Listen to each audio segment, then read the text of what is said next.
আজকে আন্তর্জাতিক অপরাধ ট্রাইব্যুনালে বেশ কয়েকটি মামলার নির্ধারিত তারিখ ছিল। তার মধ্যে জুলাই আগস্ট গণঅভ্যুত্থান চলাকালে মিরপুরে সংঘটিত মানবতাবিরোধী অপরাধের মামলার তদন্ত প্রতিবেদন দাখিলের দিন ধার্য ছিল। প্রসিকিউশনের পক্ষ থেকে একটি আবেদন করা হয়েছে, কারণ তদন্ত সংস্থা এখনও তদন্ত কার্য সম্পন্ন করতে পারেনি। যেহেতু মিরপুর একটি বড় এলাকা এবং সেখানে অসংখ্য ছাত্র জনতাকে হত্যা এবং নির্যাতন করা হয়েছে, সেজন্য মামলার তদন্তের জন্য 3 মাস সময়ের আমরা আবেদন করেছিলাম। আমরা আশা করছি যে আরও কম সময়ে তদন্ত সংস্থা তদন্ত কার্যক্রম সম্পন্ন করবে। মাননীয় ট্রাইব্যুনাল আমাদের উক্ত আবেদনটি মঞ্জুর করে 3 মাস সময় দিয়েছেন আমাদেরকে। মিরপুরে MM মইনুল ইসলাম সহ আরও বেশ কয়েকজন আসামি এই মামলায় গ্রেফতার আছে, আর বেশ কয়েকজন মামলায় আসামি পলাতকও আছে। আর একটা বিষয় ছিল, সেটা হলো জুলাই আগস্ট গণঅভ্যুত্থান চলাকালে ড্রোন ব্যবহার করে এবং হেলিকপ্টারের মাধ্যমে গুলিবর্ষণ করে ছাত্র জনতার অবস্থান নির্ণয় করা এবং তাদেরকে হত্যা করা। সেখানে ড্রোন ব্যবহারের যিনি দায়িত্বে ছিলেন ইশতিয়াক আহমেদ, ওনাকে আজকে ট্রাইব্যুনালে হাজির করা হয়েছিল। আমরা এই মামলায়ও তদন্ত প্রতিবেদন দাখিলের জন্য তদন্ত সংস্থার আবেদনের প্রেক্ষিতে সময় চেয়েছি, ট্রাইব্যুনাল সময়ের আবেদন মঞ্জুর করেছে। আরেকজন আসামি রিয়ার অ্যাডমিরাল সোহাইল, ওনাকেও আজকে ট্রাইব্যুনালে হাজির করা হয়েছিল। তার বিরুদ্ধে এর আগে প্রোডাকশন ওয়ারেন্টের আদেশ ছিল, সেই প্রোডাকশন ওয়ারেন্টের আদেশ মূলে আজকে তাকে এই মামলায় শোন অ্যারেস্ট দেখিয়ে কারাগারে প্রেরণ করা হয়েছে। এটি ছিল আজকে।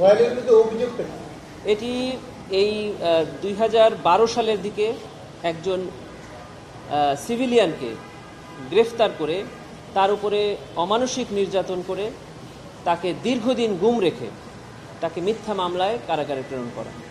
সেই ভিকটিম নিজে এসে অভিযোগ করে গিয়েছে। আমরা সেই অভিযোগের প্রেক্ষিতে তদন্ত সংস্থা থেকে তার বিরুদ্ধে প্রাথমিক সত্যতা পাওয়ায় তার বিরুদ্ধে প্রোডাকশন ওয়ারেন্টের আবেদন করেছিলাম।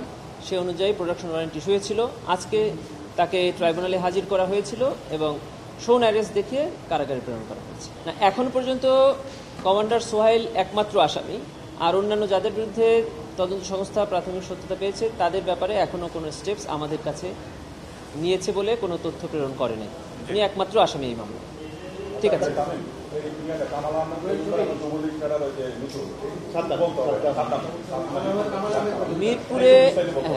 মিরপুরে যে জুলাই আগস্ট গণঅভ্যুত্থানে যে মানবতা বিরোধী সংগঠিত হয়েছিল, সেখানকার তৎকালীন MP কামাল আহমেদ মজুমদার এবং তৎকালীন ওইখানকার একজন আওয়ামী লীগ নেতা, যাদের দুজনকে আজকে ট্রাইব্যুনালে শোন অ্যারেস্ট দেখানোর জন্য আবেদন করা হয়েছিল, তারা অন্যান্য মামলায় গ্রেফতার আছে।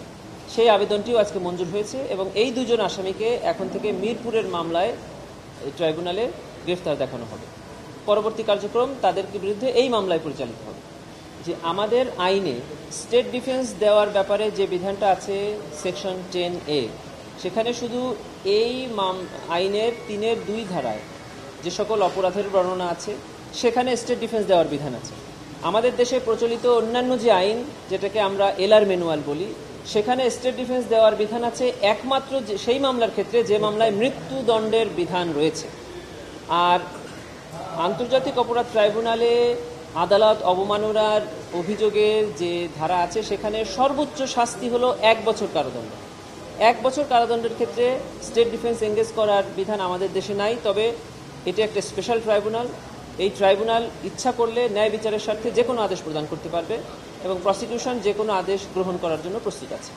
আইনে পাওয়ার ওনার কোনো অধিকার নাই, কিন্তু ট্রাইব্যুনাল ইনহেরেন্ট পাওয়ারে যে কোনো সিদ্ধান্ত নিতে পারে। এটা প্রসিকিউশনের দায়িত্ব নাই, স্টেট ডিফেন্স চুজ করার দায়িত্ব ট্রাইব্যুনালের এবং ট্রাইব্যুনাল রেজিস্ট্রি অফিসের মাধ্যমে এই সিদ্ধান্ত নিয়ে থাকে।